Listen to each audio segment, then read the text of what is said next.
Голи, боси, валкани, исплашени и збунети, во несоодветна облека за временските услови и на температури под нулата и на плюс 40 степени.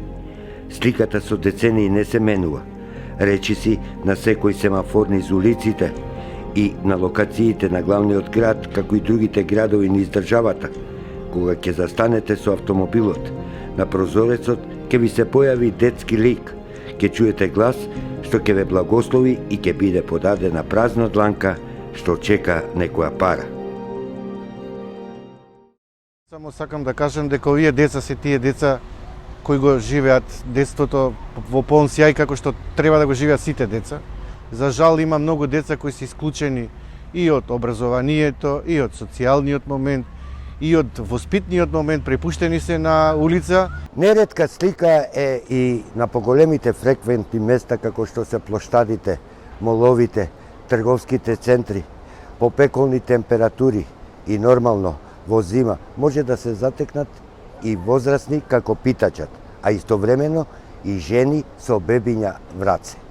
Оса баликова, джиратава, миромни мангала, ме мангала, ме чаве мангена, најк, оминиције во кам, исто кувола, шудро, исто авола, најк кај те джате беша, тари државате един джаме ништо фино, новен састе, те на соте кера, оса бале бутие, те заранжим што, кахал, те на заранжим на ете хака со аменги, ауриале, аке, соте ва кера панда. Не примам ни социјално ни ништо, како ќе заработиме, така ги хранаме децата. Ако има денес, ќе јадеме, ако нема, ќе трпиме. Социјално не примаме, немаме од никаков могуćност од негде да примаме. Децата исто така, некогаш одат од сезон на сезон по гројзе, по вишни берба, по јаболки, така нешто. Најголемиот ми е 21 години. Другиот ми е 18, па 17 има. 15 години керка, 14, 13, па 7, 8, така. Така се издржуваме. Значи, сиромаштија голема. Нема што да кажеме друго. Еќе мангаја кате, таро савале чирак, чавенца, чавела телемангена, мера мангаа, да не кајте зарабина. И морате ке работија кате чавенца, по кам, по шудро кевен, таро савале чирак, чико деше, држава на поможинала, ништа. Само паркиненава, таро шалтери ко шалтери пирава. Еќе ме вастендар на денат ки болница течал. Најмногу бројни се децата оставени на улица да питачат. За родителите велат дека се тука некаде. Кои се надлежностите на Министерството за внатрешни работи за спречување на оваа појава? Дали Министерството за внатрешни работи ги санкционира родителите за искористување на детскиот труд? Мерките кои се превземаат од страна на полициските службеници кога има случаи со деца кои питаат, се во планирани и координирани активности со Центарот за социјална работа и полициските службеници пред се постапуваат како асистенција и поддршка на социјалните служби при преземање на мерките од нивна надлежност. Со Министерството за внатрешни работи, кога имаме сознание дека во одредени критични точки има зголемен број на деца кои питачат, се организираат посети на тие крстосници со цел да се евидентираат тие деца и да се посетат нивните семејства, не да се одземат од страна на родителите и да се сместат во згрижувачки семејства, но тука не е потребна и помошта од граѓаните. Ние знаеме дека според податоците што ги имаме голем број од овие деца што питачат денес, утре можеме да ги најдеме како сторители на определено дело, кои што се причина да бидат сместени или во јавна установа за сместување на деца со воспитни проблеми или пак понатаму во да проследат до малолетнички затвори или да имаат веќе досие отворено како криминалите. Кои други чекори ги превзема Министерството за труд и социјална политика? Како позитивен пример би ги навела лицата кои што се сместени во Избегово и кои што живеат со поддршка. Најголем дел од тие лица беа без никаква лична документација, но со помош на невладината организација која што таму работи заедно со нас, на сите лица им беа обезбедени лични документи, остварија право на гарантирана минимална помош. Сите деца се вклучени во процесот на редовно образование, а одреден дел од лицата беа вработени и во одредени комунални предпријатија во склоп на неколку општини на градот Скопје. се надевам дека тоа ќе биде позитивна практика и во иднина. Од какви семејства потекнуваат овие деца? Колкав е нивниот број? Еден дел од нив се дисфункционални семејства, каде што имаме дечиња со еден родител, разведени родители, проблематични родители. Сама сум без маж, со малолетни деца, немаме никаква помош. Никој не доваѓа да не посете помош да ни донесе. Така не знаеме како ќе живееме ни овде. Маш ми е умрена, двете деца имам у затвор. Тоа ми беше сна, овие ми се внучиња. Сега още едно, две деца малолетни, внучињата му остана со мене. Значи, ја немам никакво сестро, средство немам.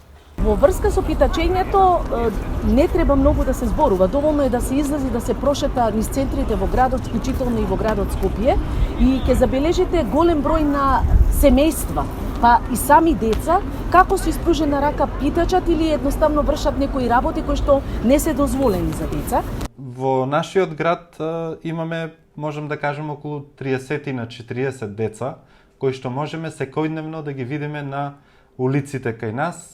Најчесто спомнав на кои локации и го гледам како сериозен проблем за злоупотребата на самите деца, затоа што овие деца, нивното место е во училишните клупи, не да се на улица. Некогаш, посебно во летниот период, и во огромен број. По 2000 деца на крстосниците, подадени рачиња, некогаш и зиме и лете на плюс 40 степени.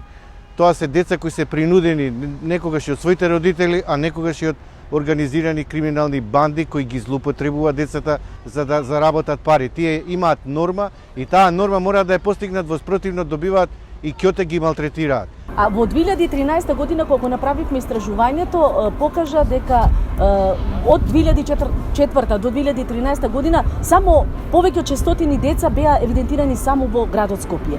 Дополнителната анализа која што направивме последователно последните години покажа намалување на бројот на децата, меѓутоа и тоа не е реална бројка, од причина што центрите за социјална работа ги евидентираат само оние деца кои што ги имаат нотирано и ставено во систем, односно за кои што имаат отворено некакво досие, семејство и така натаму.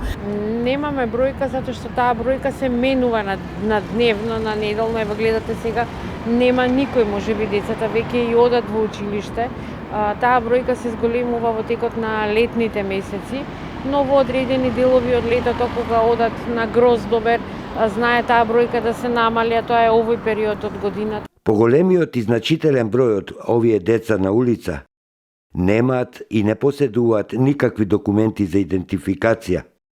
Ова представува уште поголем проблем за нивно вклучување во општествените текови. Во Република Северна Македонија идентификувани се 680 лица неевидентирани во матичната книга на родените. Во таа бројка се внесени лица од 0 до над 60 на години. Од тие 680 лица или можеби повеќе, над 90% се припадници на ромската етничка заедница во различни делови на Република Северна Македонија, а најголемиот дел се наоѓаат во градот Скопје. Дека официјално има 330 деца нерегистрирани, меѓутоа, знаете, секојаш бројката е сивата бројка 1:5. Може да биде 1:10. Значи, може да бидат и 2000, и 3000. Замислете, тие се деца фантоми без извод на матична книга на родените, не само што се дискриминирани, туку тие не постојат. Тие може да бидат киднапирани, грабнати, се работи трговија со деца, со нивните органи. И срамата за една држава која ја ратификувала Конвенцијата за правата на детето да дозволи да има се уште деца без извод од матична книга на родените. Нашата држава е потписник на многобројни конвенции за заштита на детските права. До неа истовремено се спроведуваат и безброј препораки. Но дали државата ги имплементира и ги спроведува тие препораки? За жал мора да констатирам дека нашите искуства не се позитивни и поволни во однос на спроведување на препораките што Народниот правобранител ги дава и повремено, но и секоја година при изготвување на годишниот извештај. За жал, овој феномен ни се појавува постојано и тој се констатира и мерките често пати се времени адхок кои всушност не даваат резултат. Ние собравме Македонската коалиција за правата на децата и оваа година доставивме извештај до комитетот на 32 невладини организации. Дури имавме и детски алтернативен извештај, кај го посочивме фактот дека во Македонија се уште има деца на улица. Препораките од Комитетот за правата на детето ќе стигнат до владата на Македонија и после тоа треба да вршиме притисок за да се подобри ситуацијата. За жал, често пати одговорот на институциите, тука пред се мислам на министерствата, е дека при идно разгледување на евентуални измени на прописите, односно законите, ќе бидат земени во предвид овие препораки. Не, така не се решаваат проблемите. Нашите препораки треба сериозно да бидат сватени и веднаш народниот правобранител да биде вклучен во процесот на измени на тие прописи, зашто најчесто се забораваат препораките и измените на прописите се случуваат без вклучување непосредно на институцијата народен правобранител. И на крај да резимираме. Гледаме, коментираме, но сепак сликата не е променета. Потребно е поголема ангажираност и вклучување на локалните единици за грижа на своето социјално население. Тука се вклучуваат и децата на улица за нивна реинтеграција и ресоциализација. Нормално да не заборавиме, тука се и државните институции со своите трајни и правни системски решенија за вклучување на невидливите нарочето за децата на улица и почитување на многобројните потпишани меѓународни конвенции за заштита и права на детето на улица.